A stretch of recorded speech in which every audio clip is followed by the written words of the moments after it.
about some school stories and get a feel for this new podcast in the first episode. So let's just jump straight into it.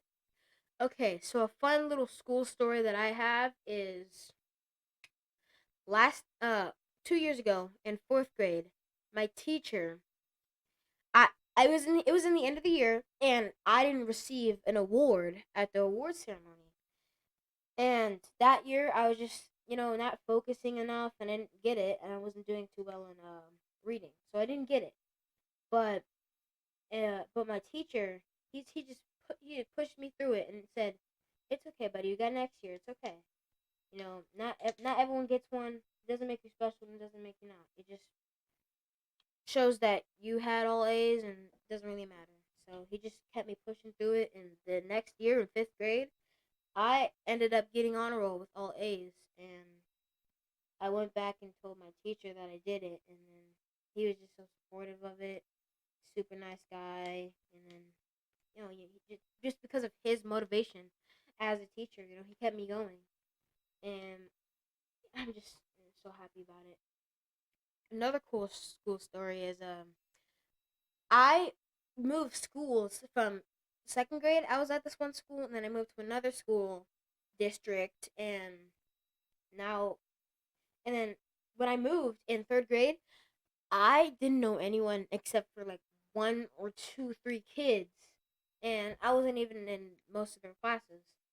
But I was shy, and I had this one friend, and he introduced me to a lot of people in the class, and he just helped me through it. He said, "We do this. This is how we run this, and this is how we do it in this class, in this school, in this district." And he just taught me how to do it, and I'm still friends with him to this day, and he just motivated me. He helped me make friends. Get me out of my comfort zone, and I'm just super happy about that as well. A school story where I'm pretty like a little mad about is that we had this one substitute, right? And they were pretty strict. I'm not gonna call anyone mean, but they're pretty strict. They did stuff, and it was and then we were going to ELA class, and he was the ELA substitute, and he had multiple classes that day. But first was our class. Of course, he was a little too comfortable with us. He was just, like, saying a lot of stuff that teachers probably shouldn't say. But then he had another class to do, and in that class, he flipped out, and he called this one girl a cuss word. He said, "You're a little, S word." And the girl was crying, and then he ended up getting fired. I heard he got fired. What I heard is that he got fired, but I don't know. I heard he got suspended, and I heard he got fired. I don't know. We never saw him again at that school ever since we graduated. So we don't know. We don't know. But all I know is that he wasn't. It was not appropriate, not at all. For what I think is for a teacher, of course, and also he was a teacher that was like experienced. He was like a veteran away, and I think, of course, you're experienced. You're like the top dog, veteran, and of course you've been through so many students and so many. I don't think you have the right to just call. And she was like 10 years old. To call a 10-year-old such a word in school, and school is supposed to be about no cuss words, no bullying, all that. But you actually have the right state of mind to call a little girl a cuss word in front of all these kids, in front of all these cameras. I can't imagine the face of the principal when he found out that a teacher actually did that in his school. That's actually super crazy. But on a more positive note, another school story that's, you know, heartwarming is this one time a girl, she dropped her stuff when she was moving to another class, and I helped her with it. And we started talking. I said sorry. I bumped into her too, so that's why I helped to do it. But yeah, also that, and we ended up being so great friends, and I'm still friends with her to this day. And she's also a good motivator. I motivate her sometimes. She motivates me.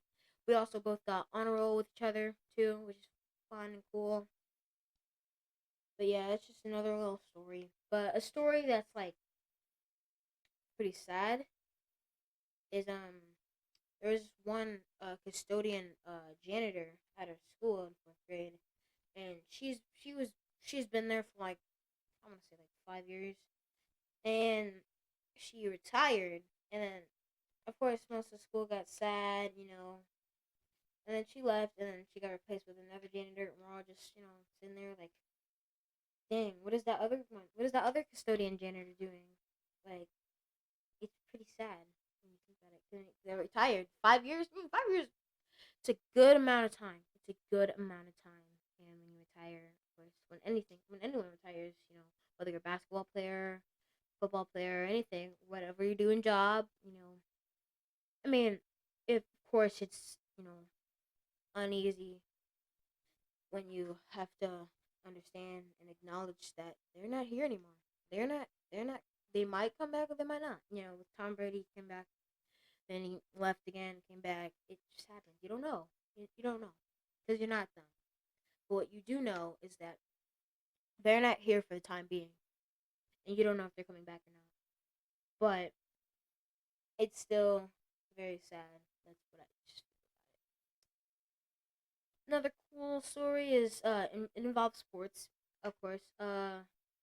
It's also it's pretty disappointing. So in third grade, when I first came to this other school, I joined their basketball program, and I had a coach and a whole team, and we were in the playoffs, and we were down by 5 in the fourth quarter, and we ended up losing, unfortunately.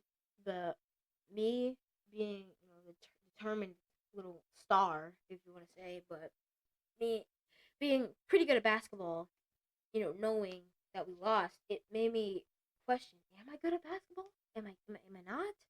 And I just was so overwhelmed, and I started crying. But then my coach and my father came out, and then they, helped me, and then told me, "You're okay. It's fine. It's just a game. Just have fun." It's all about having fun. But a lot of kids don't really know that. They don't know it's just about fun. All they know is it's about sports. You have to be good. You have to be good. There's no losers. You have to be good. You have to be good. But no, it's just a game. And I realized that right there and then. It's just a game. It's all about fun. It's all about fun. The school provides this program to you as a game, as a fun game. You know, the guy who made basketball made it for a game for his students. He made it for as a game, as a game. It's just a game. That's all it ever. It's all it ever is. It's all it's ever going to be. And I didn't know that at the time, and I was crying. And they gave out medals, and it was, the next day, the next school day. It was a Sunday, and on Monday, everyone wore their medals, and that was pretty. It made me pretty mad too. That made me a little upset to know that I didn't get a medal, but all they did. Another, one last good story. So I gotta think about that one. Ah, mm, think of something good, something good. The day. So this isn't like in school. This didn't happen in school, but it's school related. I was in the car one day, and my mom got an email, and she read it out. She read it out, and she said, "Shh, don't tell your student. Your student will be receiving an award on blah blah blah blah." And I freaked out. I had all A's, and I got on a roll. It was the first time I ever won something for academics. Besides, like certificates for like Lexia or whatever at my other school. But like, it actually meant something to me because that year prior, I was so driven. That year prior in summer break, I was like, I'm going to get on a roll. I have to. I have to. Literally, like that was my determination and that was my goal all year. All year. I had a couple F's here and there, but overall in each quarter I had an A. And I was like, okay, first quarter we got all A's. Now second quarter we got all A's. One F. Other quarter got an A. Okay. Fourth quarter got an A, and we got on a roll. All right. Well, that will be all for today. See you tomorrow. a middle school